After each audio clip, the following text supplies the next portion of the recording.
আপনি কি জানেন মৃত ব্যক্তিরা কখন বুঝতে পারে যে তারা মারা গেছে? মৃত ব্যক্তিরা প্রথমে বুঝতে পারে না যে সে মারা গেছে।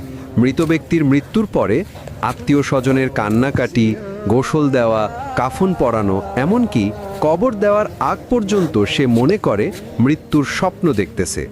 এমন অবস্থায় সে চিৎকার করে সাহায্যের জন্য বা তার স্বপ্ন ভাঙানোর জন্য। কিন্তু আফসোস, কেউ তার চিৎকার শুনতে পায় না। যখন সবাই তাকে দাফন করে চলে আসে, তখন মৃত ব্যক্তি একা হয়ে যায়। ঠিক তখনই মহান আল্লাহ তাআলা তার আত্মাকে পুনরায় তার দেহের মধ্যে ফিরিয়ে দেয়।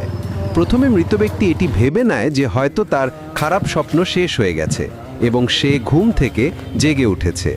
তাই সে আল্লাহর কাছে কৃতজ্ঞতা প্রকাশ করে।